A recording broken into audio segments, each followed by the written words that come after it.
وكن لنا ولا تكن علينا وارفعنا ولا تضعنا. يا رب يا ستار العيوب استر عيوبنا. يا رب يا غفار الذنوب اغفر ذنوبنا. يا رب يا مفرج الكروب فرج كروبنا. يا رب يا علام الغيوب اكفنا شر ما أهمنا وغمنا. وأشهد أن لا إله إلا الله وحده لا شريك له. وأشهد أن محمدا عبده ورسوله أرسله الله بالهدى ودين الحق ليظهره على الدين كله ولو كره الكافرون. اللهم صل على محمد وعلى آل محمد كما صليت على إبراهيم وعلى آل إبراهيم. وبارك على محمد وعلى آل محمد كما باركت على إبراهيم وعلى آل إبراهيم في العالمين إنك حميد مجيد.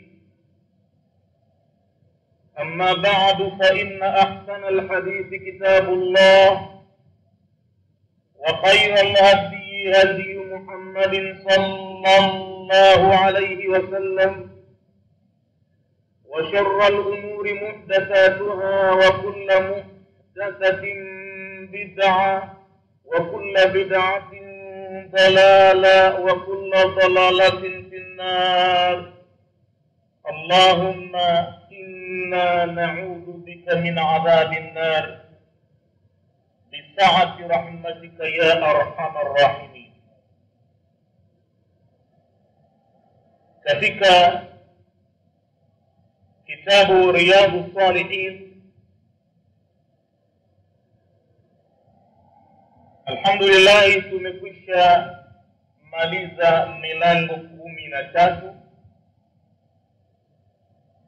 Katika darsa iliyopita, wiki iliyopita, tulimaliza mlango 13 ambao ulikuwa babu bayani kasrati turuqil khair, na leo hii kwa idhini ya Mwenyezi Mungu mtukufu tutauingia mlango wa 14 wa kitabu hichi Riyadhus Salihin. Mlango huu wa 14 jina lake babul iqtisadi fi taa. Huu ni mlango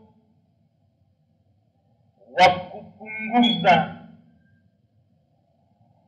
katika mambo ya sunna. Baada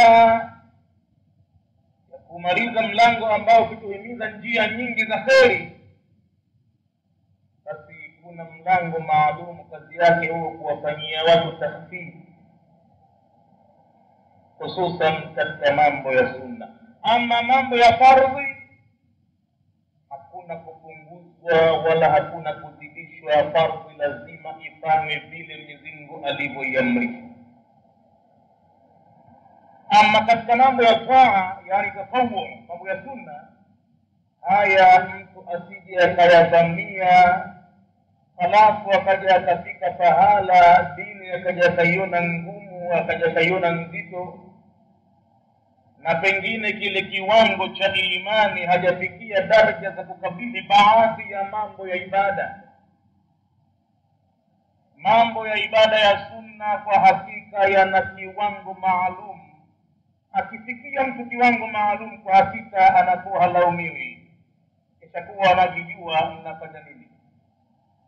Yule ambaye ni mchanga bado mwepesi, huwezi kumtafunisha mihogo mtoto mchanga ambaye ananyonya, hana cha kutafunia kinywani mwake.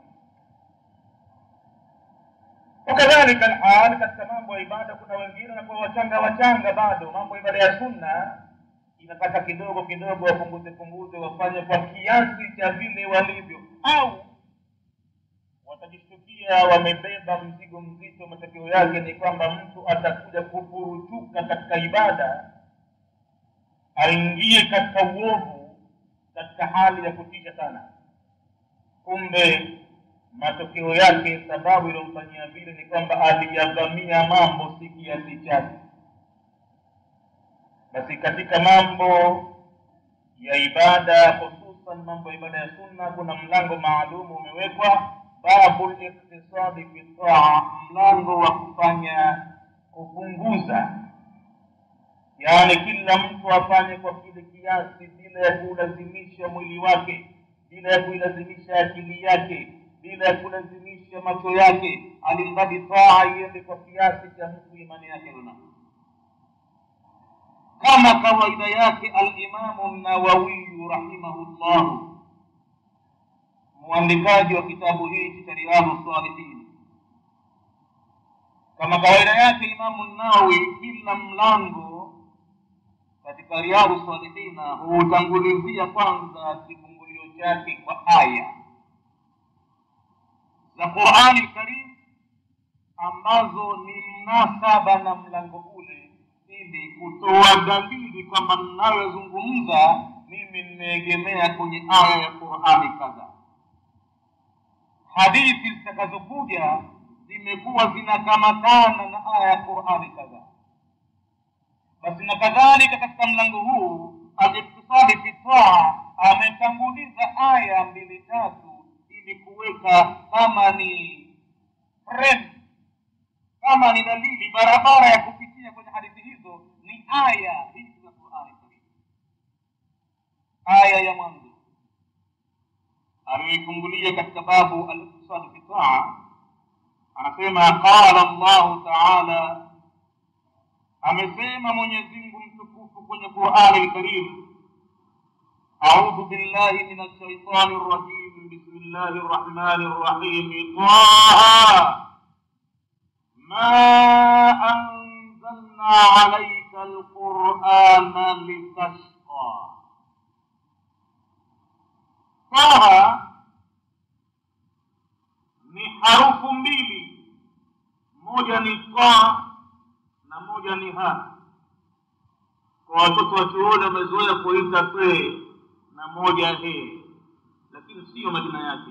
Majina yake ni taun wa haun, moja ni ta na moja ni ha. Kwa harufu mbili hizi Mwenyezi Mungu anaifungua sura hii inajulikana mashuhuri kwa jina la sura Taha. Vile vile anaifungua Mwenyezi Mungu kwa ahruful muqatta'a, harufu ambazo zimewekwa kwa short abbreviation form, ufupisho wa maneno ambao haujulikani waziwazi tafsiri yake ni nini. Ndiyo maana baadhi ya wenye kufasiri Qur'ani wakasema hii Taha hii tuiwache kama ilivyo, Allahu a'lamu bimuradihi bidhalik, Mwenyezi Mungu mwenyewe ndiye anojua madhumuni ya Taha, wacha hivyo hivyo. Basi baada ya tafsiri ukifungua hawatafsiri kitu. Wengine wamekwenda kidogo wakaona kama labda hii Taha inaweza kuwa ni moja katika majina yake Muhammad, basi anaitwa yeye hapo Taha.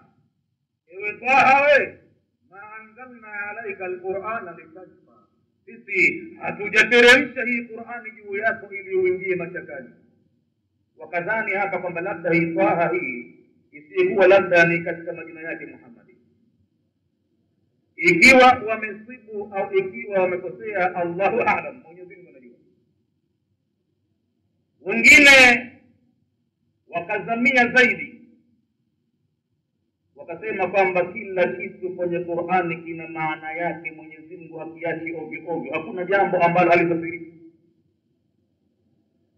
ila kutakuwa na aya ambayo ambazo muhkamat hizo hunna umul kitabu, kama Mwenyezi Mungu alivyosema, hizo aya muhkamati itakuwa ndio msingi wa kitabu. Wa ukharu, na nyingine zitakuwa mutashabihati, zimewekwa kwa mshabaha. Lakini hakuna jambo ndani ya Qur'ani ambalo limekaa hivi hivi halina maana yoyote na kwamba lisifiriki. Wanasema kwamba khairu ma yufassiru al-Qur'ana al-Qur'an. Wanasema bora zaidi ya kufasiria Qur'ani ni Qur'ani yenyewe. Tafsiri yake inakuwa ndio number 1. Halafu tena patatazama kama kuna hadithi ya Mtume kasema nini, au patatazama kama kuna sababu nuzuli, au patatazama tena kama kuna mambo mengine ya kufasiria aya ile. Lakini kitu bora zaidi cha kufasiria aya ya Qur'ani ni ile Qur'ani yenyewe. Atakayeruzukiwa na Mwenyezi Mungu kuoanisha aya ya Qur'ani kwa aya nyingine, basi ameruzukiwa tafsiri bora zaidi. Sasa hawa wakasema kwamba tuioanishe Qur'ani kwa Qur'ani, huenda tukapata tafsiri nzuri zaidi. Wakasema ya kwamba hii ta na ha ni harufu mbili miongoni mwa herufi 28 ambazo katika alfabet za Kiarabu harufu zake ni 28. Lugha ya Kiarabu inatamkwa kwa lugha hizo na inaandikwa kwa lugha hizo. Ikiwa Kiingereza kuna A, B, C mpaka Z, basi kwenye Kiarabu kuna alifun, baun, taun mpaka yaun. Harufu zake ni 28 zenye kuifanya lugha ya Kiarabu itamkwe na iandikwe. Kwa kuwa Muhammad ni Mwarabu aliyenyanyuliwa hali ya kuwa ni mtume kwenye umma ambao umemzaa yeye, wazee wake ni Waarabu. Tena Waarabu wenyewe waliokuwa wanaishi pale Makkah al-Mukarrama, Makkah mjini, ambapo wasemaji wa lugha ya Kiarabu wanazungumza lugha ya Kiarabu ya ufasaha. Basi Mwenyezi Mungu amekwisha mkadiria mtume huyo kumpa kitu cha muujiza ambao utakuwa ndio muujiza kuendelea milele, mbali ya ile muujiza iliyokuwa ya kupita kwa muda kama fimbo wale wapewa Nabii Musa kumekanyoka. Ni muujiza ya muda, mkono kuutia kwenye kanzu yake katika sehemu ya kwapa na akiutoa unang'ara kuliko mng'aro wa jua. Ni muujiza lakini kwa muda maalum. Kutolewa ngamia katika jabali kama za Nabii Saleh, ngamia yule akazaa na halafu ikaonekana muujiza yake, anakunywa maji ya mji mzima. Halafu siku ya pili yake ndo watu wapate maji kutumia, lakini siku moja nzima maji zamu ya ngamia. Wa anna al-ma'a qismatun bainahum kullu shirbin muhtadar.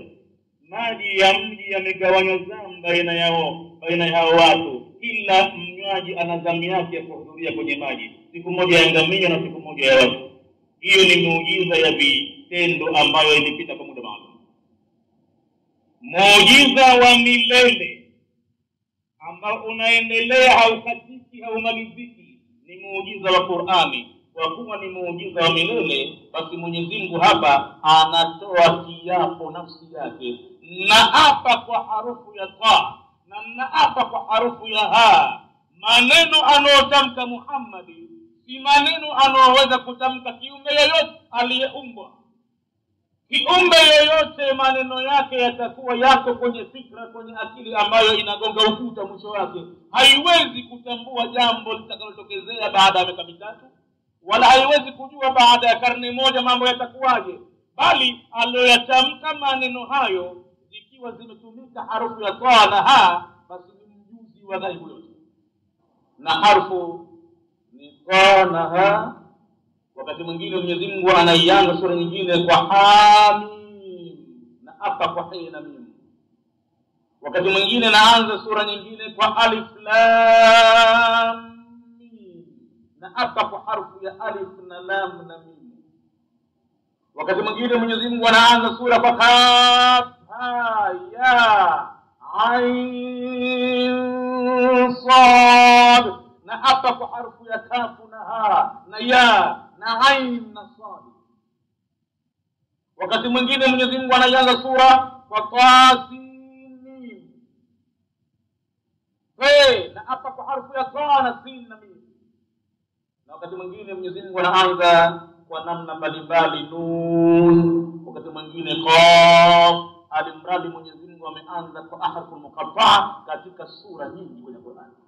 Wafasirina wakasema tutaipeleka tafsiri hii ifasiriwe na aya za Qur'ani, na kuifasiri Qur'ani kwa Qur'ani tafsiri yake inakuwa ni nzito zaidi. Basi Qur'ani inasema hivi: wa in kuntum fi raibin mimma nazzalna ala abidina, na ikiwa nyinyi wapinzani makafiri mmo katika shaka ya yale ambayo sisi tumeteremsha kwa mtumwa wetu Muhammad, kama mna wasiwasi kwamba amejisemea mwenyewe au kuna mtu kamfundisha au yanatokana na mwingine si Mwenyezi Mungu, fa'tu bi suratin min mithlihi, basi leteni na nyinyi japokuwa sura moja mfano wake maneno hayo.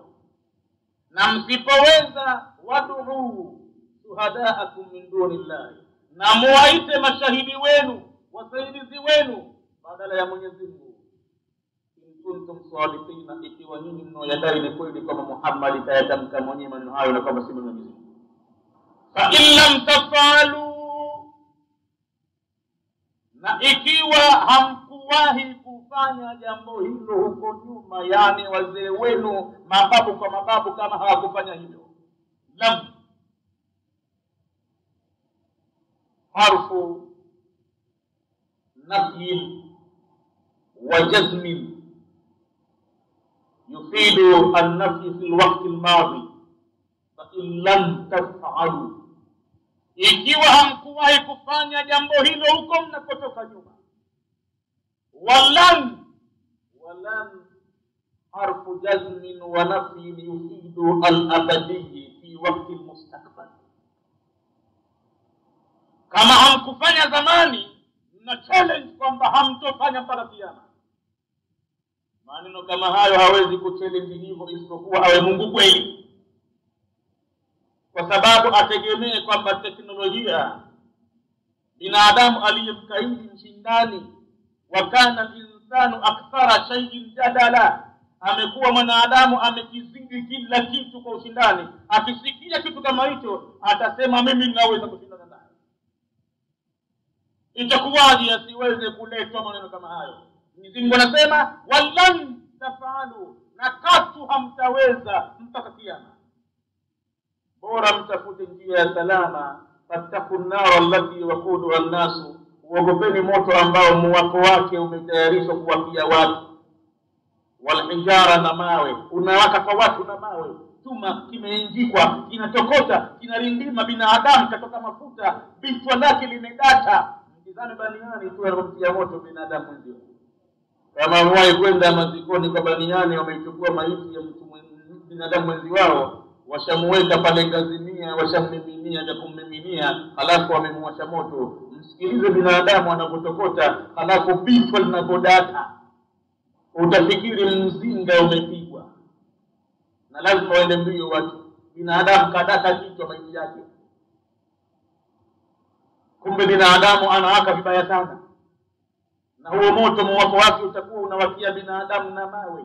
Chuma kinarindima kwa watu, binadamu na mawe. Waquduha an-nas wal hijara, bora mtafute njia ya salama ambao ya kuepukana na moto huo. Allati waquduha an-nas wal hijara uiddat lil kafirina, moto ambao umetayarishwa kuingia makafiri.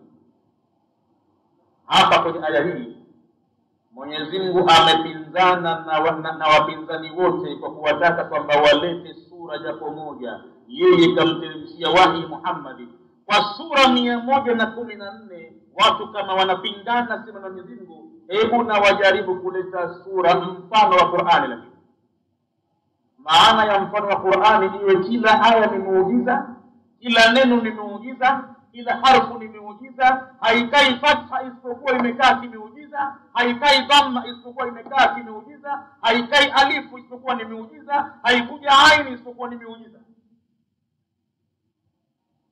Hebu na walete mfano wa maneno haya. Kutokana na upinzani huo, bila shaka hapa na ngojewa jawabu.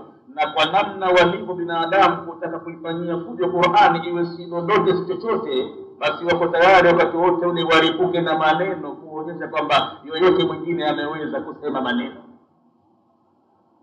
ushahidi wa hayo katika zama za Mtume Muhammad sallallahu alayhi wasallama. Tangazo hilo lilipotoka, basi aliinuka mtu mmoja akiitwa Musailima. Huyu Musailima huyu akajidai kuwa na yeye ni mtume wa uongo. Akaandika barua rasmi kumpelekea nabii wa kweli, Nabii Muhammad. Barua hiyo akaidresi ifuatavyo: min Musailima Rasulullah, akajitia sallallahu alayhi wasallam. Barua inatoka kwa Musailima, mjumbe wa Mwenyezi Mungu, rehema za Mwenyezi Mungu juu yake na amani pia. Si kama mimi namtakia rehema Musailima, la, ndivyo alivyoiandika yeye, anajipa sallallahu alayhi wasallam ila Muhammadin Rasulillah sallallahu alayhi wasallam. Kisha akampa hadhi yake mtume, na inamwendea Muhammadi ambaye pia ni mjumbe wa Mwenyezi Mungu mwenzangu huyo. Musailima kaandika hivyo, naye pia rehema za Mwenyezi Mungu juu yake na amani pia. Anamwambia na mimi vile vile nimeshateremshiwa wahi huku, ni mtume mwenzako, sione ajabu na hivi na hivi. Na walikuwa mitume katika zama moja wakikutana wawili, kama Nabii Ibrahim na Nabii Lut, Nabii Musa na Haruni, Nabii Zakaria na Yahya. Walikuwa baadhi ya manabii katika wakati mmoja kufanya kazi. Na mimi mwenzio Mwenyezi Mungu Mola wetu katika kanichagua nikusaidie, basi na mimi sasa hivi nafanya kazi huku niliko ng'ambo ya pili. Bwana Mtume sallallahu alayhi wasallama akamjibu akamwambia, barua yangu mimi min Muhammadin Rasulillah sallallahu alayhi wasallama ila Musailima al-kadhab, na inakwenda kwa Musailima aliye muongo. Hakuna mtume mwingine baada ya Muhammad. Ma kana Muhammadin aba ahadin min rijalikum, hakuwa Muhammad ni baba wa yoyote katika watu wazima wenu wanaume, walakin Rasulullah, lakini yeye ni mjumbe wa Mwenyezi Mungu, wa khataman nabiyina, na ndiye muhuri mwisho wa mitume wote. Na ikiwa al-anbiya ni mwisho, basi ar-rasul ndo kabisa, maana anbiya kutokezea kupewa watu unabii, japokuwa si mursalina.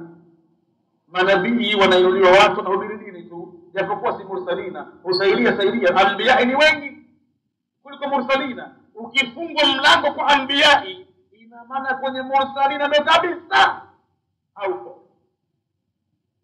Ndio maana Mtume akasema, lau kana nabiyyun ba'di, laiti ilikuwa kuna nabii watila bal rasul, laiti kulikuwa na nabii mtu mwenye kutoa habari ya dini, ambaye yeye ni nabii anahubiri dini, kama ni cheo hicho kapata kwa Mwenyezi Mungu, ingelikuwa cheo hicho kinaendelea, la kana Umar, basi angelikuwa Umar anafaa kupewa cheo hicho, lakini huo mlango umeshafungwa. Sasa Musailima alipojibiwa na Mtume barua yake, akajihesabu kwamba amevunjiwa heshima, akajihesabu kwamba kadharauliwa, na kwamba atamuonyesha Muhammad kwamba yeye ni mtume mwenzake aliyechaguliwa kama yeye. Hoja iliyopo kubwa ni nini? Hoja kubwa ni kwamba na aseme yoyote mwingine mfano wa maneno anayosema Muhammad kama ni Qur'an. Ndio Musailima akamwita mwandishi wake, akamwambia, andika sasa, wahi ishakuja, nishapewa vitu kama kalamu. Muhammad ana mwandishi wake, wahi andika wahi, na wewe umekuchagua mwandishi wangu, andika vitu vinakuja hivyo. Haya, mwandishi amekamata kalamu, ameenda kusubiri lete vitu. Akamwambia, bismillahir rahmanir rahim, al-fil mal-fil wama adraka mal-fil lahu unuqun tawil. Filun ni ndovu, maana tukisema tembo kwa watu wengine kwao ni matusi. Mnyama ndovu, an elephant. Musailima anamzungumza mnyama ndovu, na utakizungumzaje usichokiumba? Unajua material gani kimepewa kile kitu? Mzungumzaji wa kiumbe ni mwenyewe muumbaji, akiapa kwa mbingu, akiapa kwa ardhi, kaumba mwenyewe. akiapa kwa nafsi wa masawaha, yeye ndiye aliyoiumba nafsi na vile aliyoweka sawa sawa, basi anakuzungumza kitu hakika. Wewe unamzungumza ndovu, unamjua ndovu wewe? Basi sasa Musailima anamwambia mwandishi wake, wahi umekuja, andika.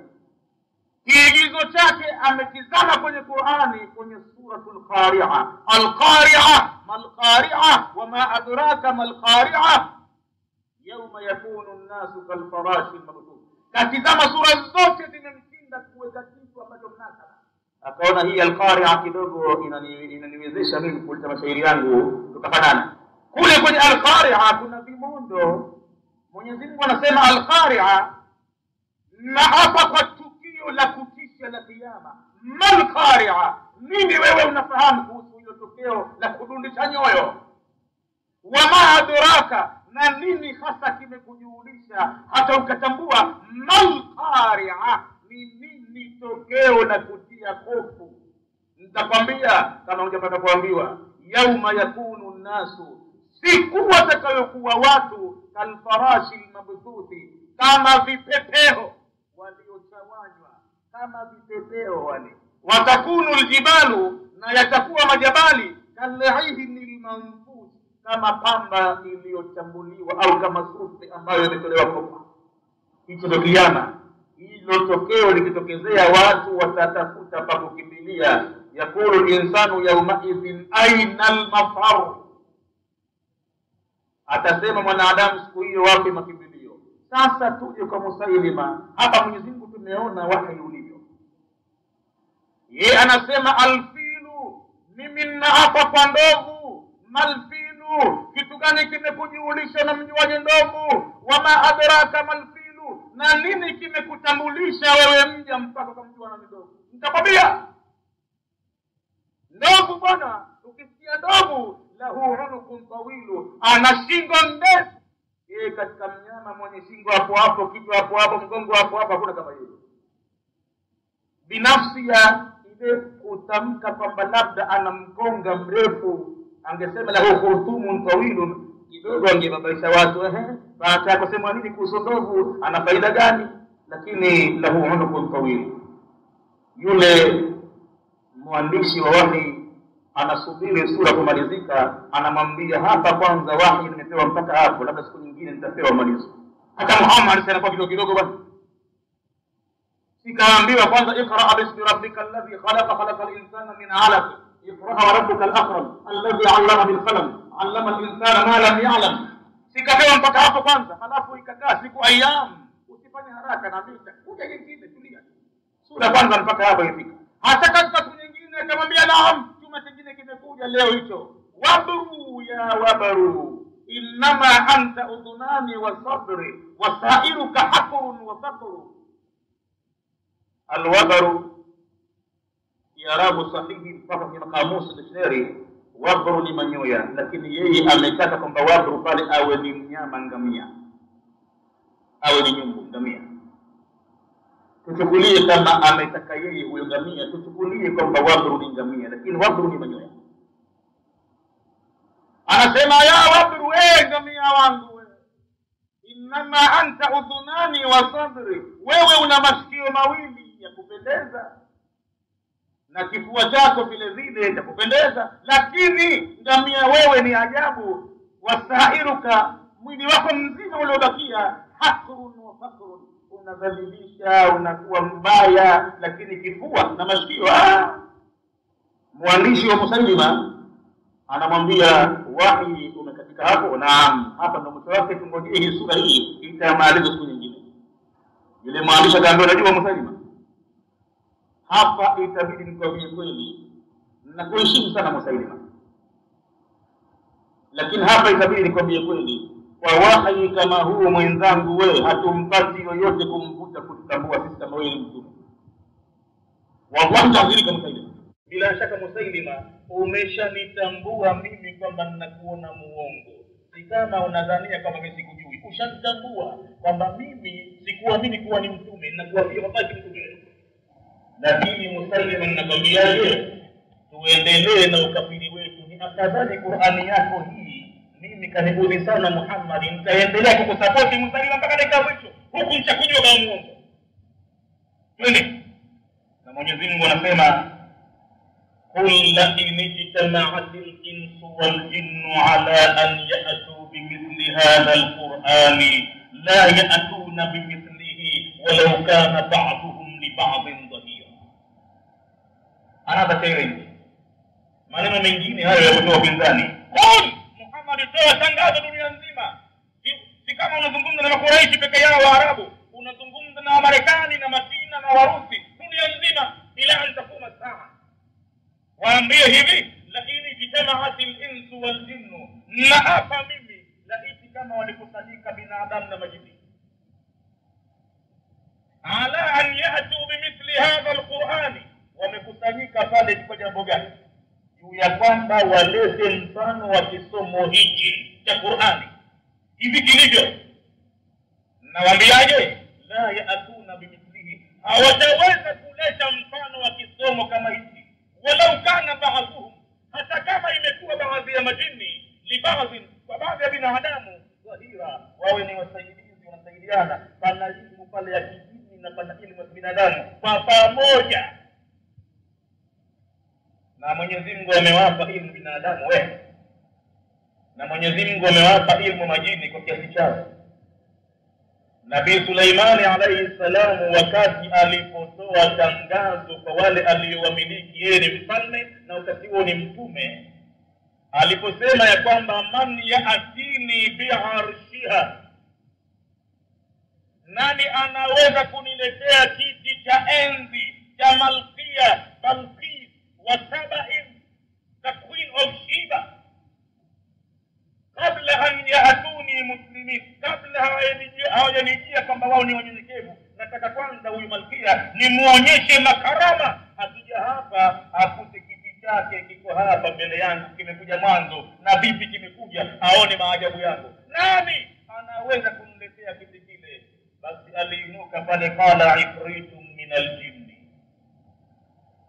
aliinuka mkorofi, aliinuka mtemi min aljinni, wa kijini bingwa limepopea, kawafiku wengi katika mambo ya taaluma. Akamwambia Nabii Suleimani, ya maulaya ana atika bihi qabla an takuma min maqamik wa inni alayhi laqawiyyun amin,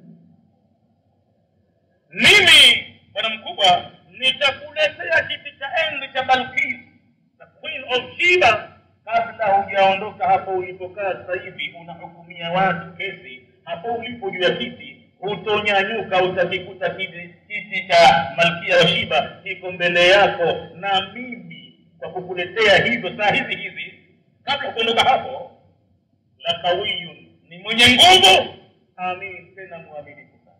Nabii Suleiman anasema another challenge, yuko yoyote anaweza kumpiku jini huyu katika jini binadamu? Kuna mwingine yote kafika hapa huyu? Aliinua mkono mtu, inasemekana katika wajamii ya binadamu kwa mbali kabisa, katika backbenchers kule, kainua mtu mkono, anamwambia mie. Nabii Suleiman anampoint, naona kama mkono huko, akaambia naam, sema inuka. Vipi? Watu wote watoka nyuma, nani tena atakopita kwenye challenge ya jini ataleta kiti kabla Nabii Suleiman kuinuka hapa? Nani mwenye uwezo kupikwa hapa? Qala alladhi indahu ilmun min alkitabi, akasema yule ambaye kwake yeye kuna ilmu ya kitabu. Ilmu ya kitabu hapa alikuwa akilijua ismullahi al-a'zam alladhi idha du'iya bihi ajaba, na huyo alikuwa akiitwa Asif ibn Barkhaya. Aliwaambia mimi Asif ibn Barkhaya alikuwa ni mcha Mungu mkubwa miongoni mwa wacha Mungu wa Kiyahudi katika vizazi vya Mayahudi, cha Mungu mkubwa sana.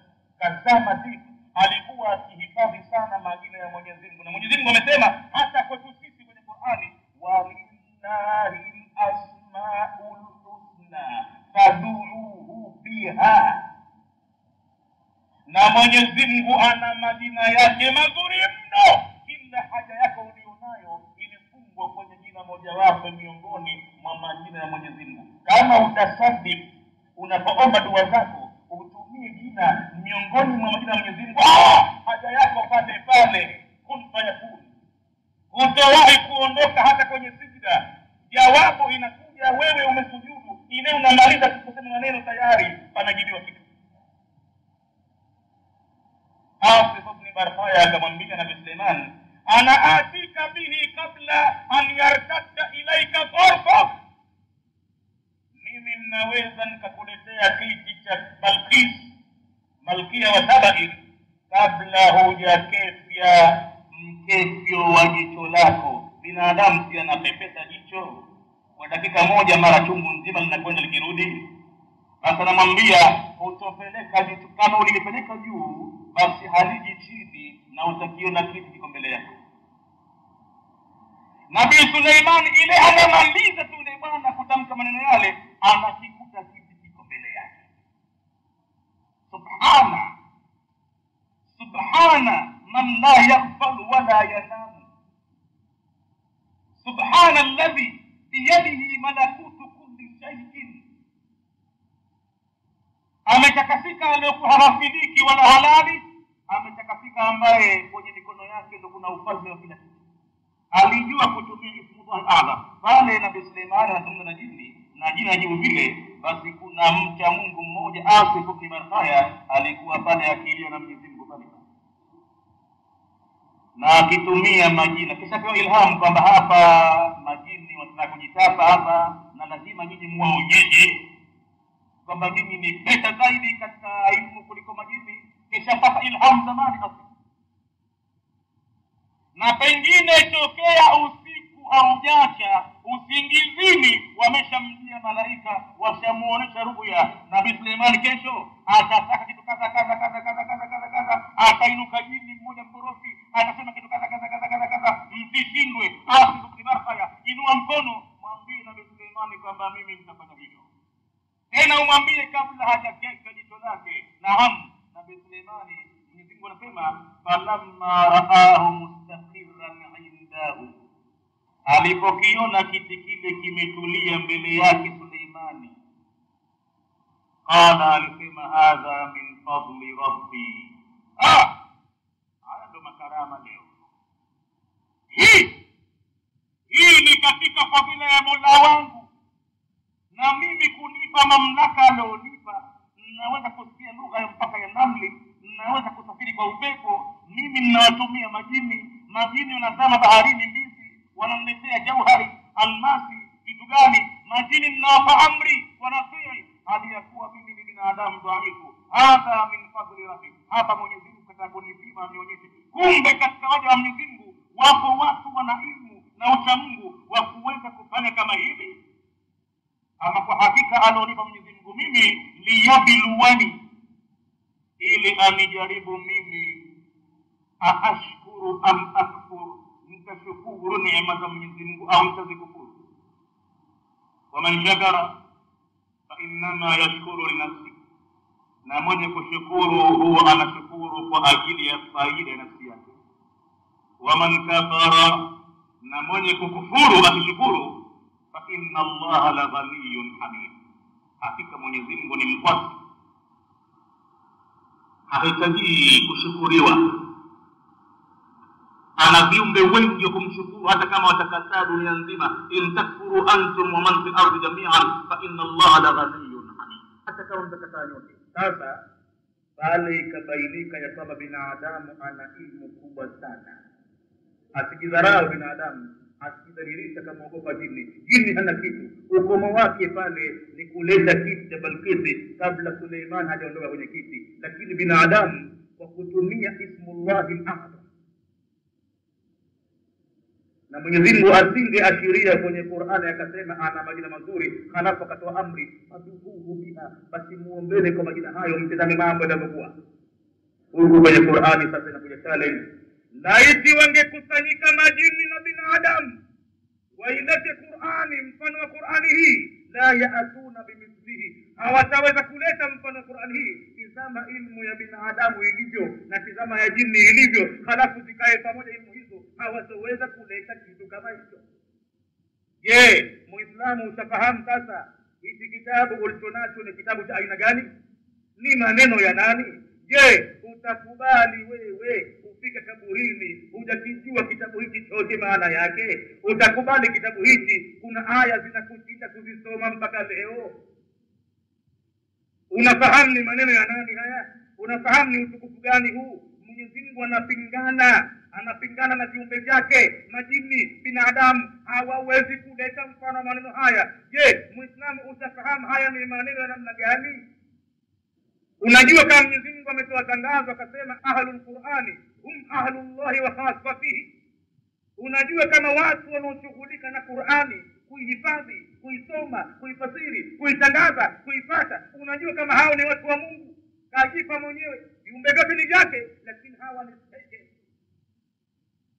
Hum ahlullahi, hawa ni watu wa Mungu, wa khassatihi, na ni khususia wake, kajifanyia makhsusi watu wake maalum hawa. Basi wale wafasirina waliokwenda kama Taha ni kiapo, Mwenyezi Mungu anaapia harfu za Qur'ani 28, yawezekana kwamba wamekaribia sana au wamesudu kabisa katika maana yake Taha, kwa sababu inafasiriwa na aya za Qur'ani al-Karim. Ni kweli Mwenyezi Mungu ameapa mara nyingi kwenye Qur'ani, kul fa'tu bi'ashri suwarin mithlihi muftariyatin wad'u man istata'tum min dunillahi in kuntum sadiqina fa in lam yastajibu lakum fa'lamu annama unzila bi'ilmi llahi wa an la ilaha illa hu. Katika aya nyingine Mungu anasema am yaquluna iftarahu, au ndo wanasema Muhammad ameizua mwenyewe Qur'ani kajisemea ovyo. Qul, waambie, fa'atu bi'ashri suwarin, leteni sura 10 muftariyatin, zenye kuzuliwa basi kama Qur'ani imezuliwa. Na katika kuleta sura 10 wad'u man istata'tum, na muwaite mnaowaweza wote wale, mtumie kompyuta, mtumie kila kitu kikusaidieni ikiwa mnasema ni kweli. Fa in lam yastajibu lakum, wa islam kama hawajakujibuni makafiri hoja yenu hiyo, fa'lamu, nyinyi tambueni, annama unzila bi'ilmi llahi, hakika Qur'ani imeteremshwa kwa elimu ya Mwenyezi Mungu, elimu ya kiungu. Na kuhusu Mwenyezi Mungu, wa an la ilaha illa hu, na kwamba hakuna mola mwingine afaye kuabudiwa isipokuwa yeye pekee yake. Hapa ndipo alipofungua mlango huu al-Imam an-Nawawi kwa uzito mkubwa. Uangalie uzito mkubwa Mwenyezi Mungu alipoiapia Qur'ani. Jawabu ya qasamu ni nini? Ameapa kwamba ni maneno yake kwa harufu kama hizo Taha. Jawabu ya kiapo ni nini? Ma anzalna alayka al-Qur'ana litashqa, hatujateremsha sisi Muhammad juu ya Qur'ani ili upate tabu, ili uingie mashakani, ili utaabike, ili uteseke. Illa tazkiratan, isipokuwa ni maonyo, liman yakhsha, kwa yule ambaye anamuogopa Mola wake, ataonyesha kwenye Qur'ani. Lakini hatujateremsha Qur'ani ili wewe upate tabu, uingie mashakani. Hapa ndipo ameweka aya hii al-Nawawi ili iwe ndio kigezo cha mlango ambao atakuzungumza wa kupunguza mambo ya ibada za sunna. Ama ibada ya fardhi haitaki kupunguzwa, haitaki kuzidishwa. Ibada ya sunna inatakiwa itekelezwe kwa mujibu wa mtu alivyo, daraja yake ilivyo. Kuna daraja ya utume. Mtume wa Mungu anaambiwa siku za mwanzo, ya ayyuhal musammilu qumil layla illa qalila, simama usiku wote kufanya ibada illa wakati mdogo sana, nisfahu, tumia nusu ya usiku, au inqus minhu qalila, au upunguze kidogo katika nusu ya usiku, au zida alayhi, au siku nyingine pindukia kwenye nusu ya usiku. Warattilil Qur'ana tartila, kwa mtume si mateso, anatayarishwa kwa kazi kubwa, kazi ya kuwaelekea jamii ya binadamu duniani, kuwatoa katika ukafiri, kuwatoa katika shirki, kuwaelekeza katika nuru ya Mwenyezi Mungu ya kumpwekesha yeye. Huko kuna mtihani mkubwa, kuna jabali kubwa Mwenyezi Mungu anataka kumtwika. na katika maandalizi yale Mola wake anamwambia inna sanulqi, sisi tunataka tukutwike qaulan thaqila, neno zito gumu mno la kukupa utume na kuwatangazia watu dini. Utaona kwake mtume pale ni ibada ya kiutume ile, kwa mwingine hafiki pale. Kwa ibada za kiutume zilivyo, ni makosa kwa mtume kuacha sunna yoyote ya kablia au ya baadia katika swala ambazo zina kablia na baadia. Kwake imekuwa kama ni fardhi. Na ndiyo maana siku moja mtume alighafilika kuisali baadia ya dhuhuri. Mkewe bibi Salama akamuona ya kwamba anaifanya sunna ile baada ya alasiri, na inaeleweka mtume katangaza baada ya alasiri hamna sunna ya baadia. Akamwambia mbona unasali wakati huu mtume na hakuna sunna sasa hivi? Akamwambia nilishughulishwa mimi na kugawa mali ya ngawira ilikuja au zaka kwa Waislamu, kwa hivyo nikasahau kuswali baadia ya dhuhuri, nimekumbukia ninaisali sasa. Ina maana kwa yeye mtume kama ni wajibu lazima ifanye.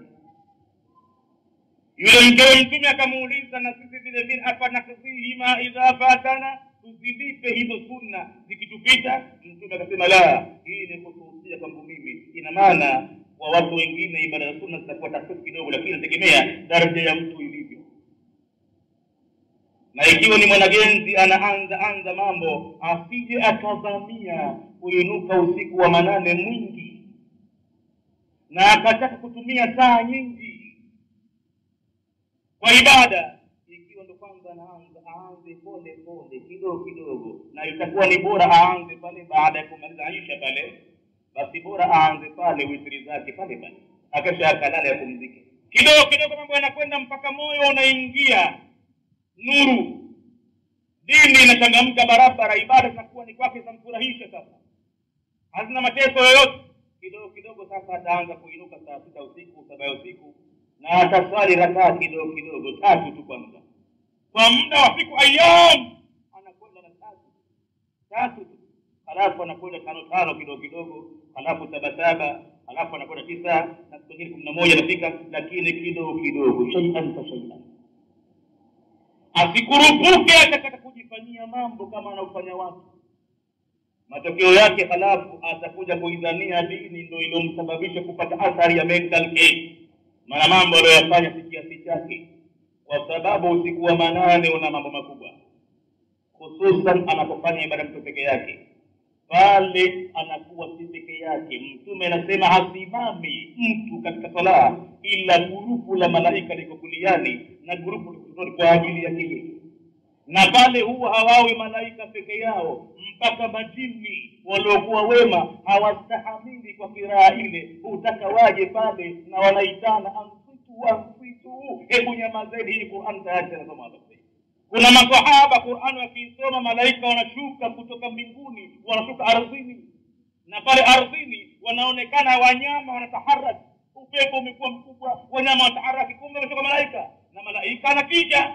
Sasa pale pahala panakuwa pasito, huenda mtu akaja akaona vishindo pale, amesimama kwenye msala akaona umevuma upepo mkubwa, kumbe si upepo, na huenda akasikia sauti, kumbe si sauti za binadamu, huenda akasikia mambo ya ajabu, kumbe yeye sasa analifanya jambo ambalo ni kubwa mno zito. Wanahudhuria khutamu rahmani kuja kwake yeye, asifanye mchezo mtu mdogo. Anaweza kamka asubuhi akashtukia yuko jahani anakota makopo, kisha kutuka zamani amekwisha changanyikiwa kwenye akili yake. Ni kwa sababu amekwenda extremely kidogo. Katika mambo ya sunna yamewekewa daraja pole kabisa, na atafika mtu pala pazuri sana baadaye. Asivamie, asifanye kwa haraka, asifanye kwa kishindo. Kwa hivyo Al-Imam an-Nawawi ametufungulia kuwa ndio mlango wenyewe unakusudiwa kwamba ma anzalna alayka al-Qur'ana litashqa. Hata mtume anaambiwa hatujateremsha sisi Qur'ani juu yako ili uingie mashakani. Isikuhasibu Qur'ani, isikutese Qur'ani, usisingizie kwamba unataabika. Qur'ani iwe laza kwako. Tazama sasa Muislamu hapa Mwenyezi Mungu anamwambia mtume wake ma anzalna alayka al-Qur'ana litashqa, hatujateremsha Qur'ani juu yako ili uingie mashakani. Mpaka leo Muislamu ukisoma Qur'ani ukijiona unaingia mashakani, unapata tabu, unadodosa, unapata tabu, ujue kwamba mambo si mazuri upande wako. Harakisha sana kabla ya kuteremka yule malaika wa mauti. Atakapokaba ghafla uko katika hali kama hiyo na Qur'an na kupata, kwa sababu haya result si nzuri. Hii inafaa kuelezana Waislamu black and white hivi. Na kama bado unafanya dharau, unafanya mzaha, endelea na mzaha na utaona. Wala asije akaona mtu mimi kwa umri wangu basi Qur'ani basi, bwana we bado hapo ulipo katika age yoyote ulionayo, miaka 60 miaka 70, mtafute mtu akusomeshe ahkami nuni sakina wa tanwin, uanze kujua namna ya kufanya idhari na ifa, ujue namna ya Qur'ani kusoma, ujue wewe kuwa ni mwanafunzi maisha kwenye Qur'ani. Mtume ni mwanafunzi wa maisha kwenye Qur'ani, hali ya kuwa ni mtume mwanafunzi maisha. Kila mwezi wa Ramadhani Jibril anakuja kumsikiliza mwanafunzi wake mtume Qur'an anasoma vipi Muhammad. Na mwaka alioondoka mtume duniani Jibril amemwambia safari hii nakuja mara 2 kwa sababu tunaondokea mwisho na kusikiliza kwa saa za mwisho hii Qur'ani unasoma vipi. Mimi nataka kutia saini yangu, nataka kutoa proof, nataka kuwa ni shahidi wako kwamba umefanikiwa, umepata. Yeye mtume shahidi wake ni Jibril kwenye Qur'ani, na sisi sote tuna malaika wengine mashahidi wetu kwenye Qur'ani vile. Hajainua mdomo Muislamu kusoma Qur'ani ila na malaika. Kuna hadithi sahihi, malaika anakuja kuambatanisha mdomo wako na mdomo wake, anaweka hapa, anarekodi kama unavyoona inavyorekodiwa kaseti, na kiraa yako itafunguliwa siku moja ujisikie. Na kama ni uvundo, ni matapishi, ni mzoga, utaona kiraa gani, utajuta, utaambiwa hii ni Qur'ani yako uliyosoma mwenyewe duniani. Na kama ni kiraa safina iliyotengenea, ndani yake mna kila kitu katika hukumu za Qur'ani, utapenda kujisikia na utaona kwa nini nisifanye vizuri zaidi pale, na uwezo nilikuwa nao, kwa nini nipande nisifanye vizuri zaidi. Hivyo ndivyo itavyokuwa. Na kwa hivyo ilivyokuwa Qur'ani haikuja kumtaabisha mtu. Mbona majority ya Waislamu mpaka dakika hii tunataabishwa na Qur'ani? Swala liko hapo sasa. Mbona tunataabishwa na Qur'ani? Wengi wetu sasa hivi hapa tukipeana msahafu kusoma, basi hatubaki watu 10 watakaosoma Qur'ani sawa sawa. Wengi wetu itakuwa ni matusi moja kwa moja, anatokana na muumbaji kwenye Qur'ani. Mwenyezi Mungu akisema ma wada'aka rabbuka wa ma qala, wengine watasema ma wa'adaka rabbuka wa ma qala, badili ya wa ma qala, wengine wa ma qala. Hivyo ndivyo tulivyo. Mpaka walimu waliomo baadhi ya vyuo vya Qur'ani, wao ndio pengine wanaowapa wanafunzi kalima mbaya. Na mwanafunzi umpate ulimaji bwana mdomo wake, ukimkosea pale utotoni pale, ukimpa Qur'ani wrong, anaondokea nayo ile mpaka mtu mzima. Mwisho kishakuwa imamu anasalisha, mkaidi hakubali, anagombania uimamu kwa ajili ya maandazi haya msikitini haya. Matokeo yake basi Qur'ani yenyewe mbovu bwana, mbovu za wapi.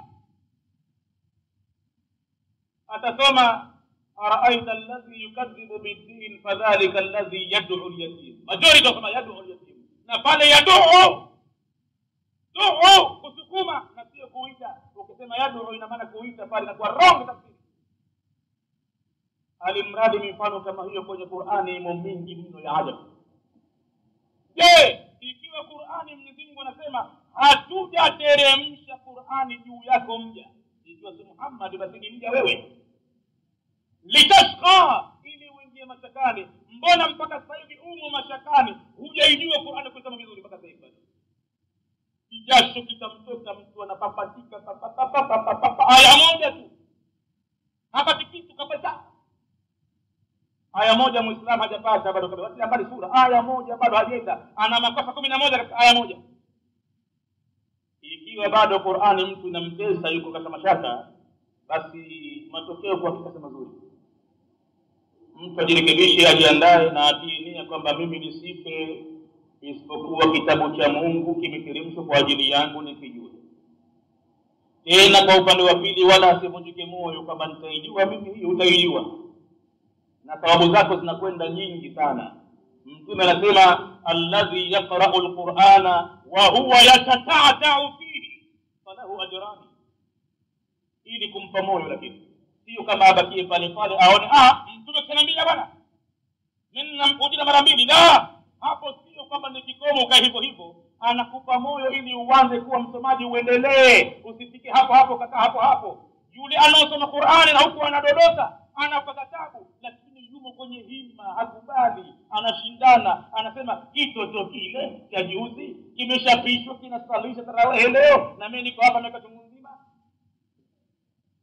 Na kizaa wima na kijukuu, kisha nikenda mbio, imekuwa ndo kishapishwa mbele, ananisalisha mimi yule. Wallahi sikubali. Muislamu atakiwa hivyo, hususan katika fadhila akhirah, hususan katika kalamu Allah, aseme sikubali, kwa sababu mtume kaweka katika husda la hasara illa fi ithnatayn. Hakuna husda inayofaa kwa Muislamu kuwa nayo ila katika mambo mawili. Inafaa mtu awe nayo husda, amhusudu mwenziwe, si kwa nia mbaya, ahusudu jambo jema na yalipate. Ya kwanza, rajulun ataahu Allahu alqur'ana. Husda ya mwanzo, kama kuna mtu Mwenyezi Mungu amempa Qur'ani yake katika ulimi wake, ukisoma unapata kusalati kweli, unayonga unapenda msikilize, basi Mwenyezi Mungu amemchagua, amemneemesha neema kubwa. Halafu Qur'an ile akawa anaitumia maskini usiku wa manane na mchana anaitumia, ama huyu anapata ahusudiwe na Waislamu waseme na sisi kwenye marathon hii, ingawa yuko mbele yetu sasa hivi kwa 10 miles, lakini atakiona chake. Hatutokubali sisi kusimama tukaanguka tukapakiwa kwenye lori ambalo linawapata wakimbiaji katika marathon. Waliokuwa taabani wale watakuwa wamechoka, wanapakiwa taabani hawajamaliza, wanasema hatukubali kupakiwa, tutakwenda naye yule, na iko siku tutamkuta pale alipo na tutampigia mbali. Kwani yeye nani? Sikazaliwa na mwanamke na mimi nimezaliwa na mwanamke vile vile bwana? Huo ulimi alionao kwani mimi sina? Anayo meno na mimi ninayo meno, anatoa sauti na toa sauti vile vile, tuko sawa sawa. Vipi anipite kwa hili? Wanashindana naye. La hasada illa fi ithnatayn. Na jambo la pili, rajulun ataahu Allahu malan